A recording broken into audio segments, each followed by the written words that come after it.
Praise the Lord. ஆண்டவர் இரட்சகருமாகிய இயேசு கிறிஸ்துவின் நாமத்திலே உங்களுக்கு என்னுடைய அன்பின் வாழ்த்துக்கள்.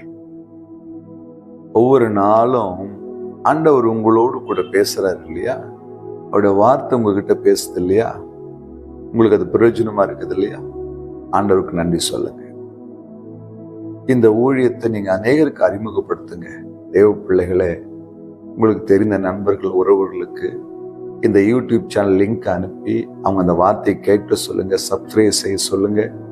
நீங்க செய்யற இந்த உதவி எங்களுக்கு பெரிய உதவியா இருக்கும். அதற்குரிய பலனையும் ஆசீர்வாதத்தையும் கர்த்தர் உங்களுக்கு தருவார்.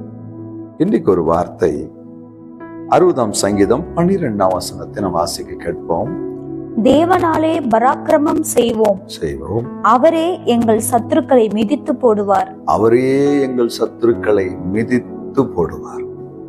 சத்துருக்களை மிதித்து போடுவார். நீங்க வேலை செய்யற இடத்துல, இல்ல நீங்கள் வியாபாரம் செய்கிற இடத்துல, இல்லை உங்களுடைய குடும்பத்திலே ஊழியத்தில் உங்களுக்கு விரோதமாய் ஒரு மனிதனோ மனுஷியோ உலக பிரகாரமான சத்துருக்கள் எழும்பி இருக்கிறாங்களா? இல்ல ஆவிக்குரிய சத்துருக்கள் எழும்பி உங்களுக்கு எதிராக போராடுறாங்களா? ஆண்டவர் சொல்றாரு, உங்கள் சத்துருக்களை மிதித்து போடுவார். அழகான வார்த்தை. பவுல் எழுதும்போது, சமாதானத்தின் தேவன் தாமே சாத்தானை உங்கள் கால்களின் கீழே மிதித்து போடுவார்.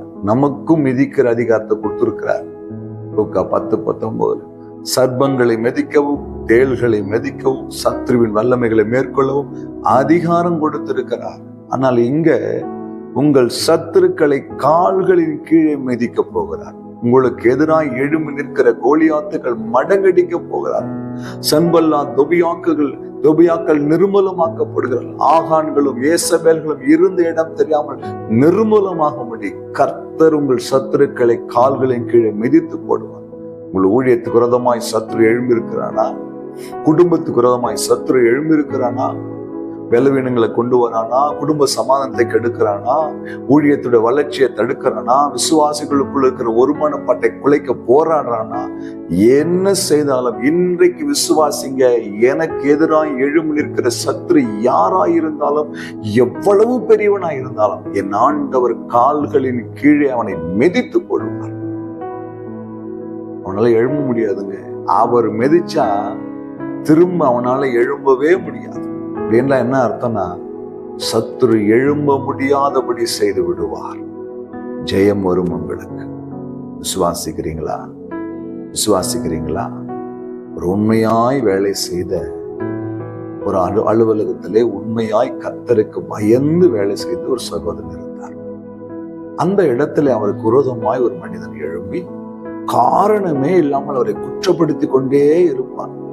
எப்பொழுது பார்த்தாலும் அந்த மனிதனை ஏதாவது ஒரு காரியத்துல சிக்க வைத்து அவரை அவமானப்படுத்தி கொண்டே இருப்பார். ஆனால் அவரோ சோர்ந்து போகவில்லை. ஆண்டவரிடத்துல ஜெபித்தார். என் சத்துருக்களுக்கு முன்பாக எனக்கு பந்தியை ஆயத்தப்படுத்துகிற ஆண்டவரே, என் தலையை நிமிர செய்யும். ஒரு சில ஆண்டுகளுக்கு பிறகு ஒரு மேலதிகாரி மாறி அந்த இடத்துக்கு வந்த பொழுது அவர் இவருடைய உண்மையையும் உழைப்பையும் அவர் கூர்ந்து பார்த்தார். இறுதியிலே அவர் முடிவெடுத்தார். அதே அலுவலகத்துல அவரை இன்னும் ஒரு உயர்ந்த அதிகாரியாய் உயர்த்தி அவருக்கான பணி நியமன ஆணையை கொடுத்து அவர் அங்கீகரித்துக் கொண்டார். நடந்தது என்ன தெரியுமா? அவரை குற்றப்படுத்தின, அவரை வீழ்த்தும்படி போராடின அந்த மனிதன் வெட்கப்பட்டு போனவனாய், அவமானப்பட்டு போனவனாய் தலை குனிந்து நிற்கும்படி கர்த்தர் செய்தார். அவர் தலையை உயர்த்தினார். உங்கள் சத்துருக்களை மிதித்து போடுகிற நேரம் இது. கர்த்தர் செய்ய போகிறார். கர்த்தர் செய்ய போகிறார். உங்களுக்கான ஜெயத்தை சுதந்திரிக்கிற நேரம் இது. சுதந்திரித்துக் கொள்ளுங்கள். கர்த்தர் பெரிய காரியம் செய்வார். செவிக்கலாமா? அன்பும் இரக்கமுள்ள அன்பின் ஆண்டவரே, இந்த வேளைக்காய் ஸ்தோத்திரையா. இந்த வார்த்தை கேட்கிற ஒவ்வொரு பிள்ளைகளுக்கு விரோதமாய் எழும்பி இருக்கிற சத்துருக்களை மிதித்து போடுவீராக. செய்தீர். நன்றி.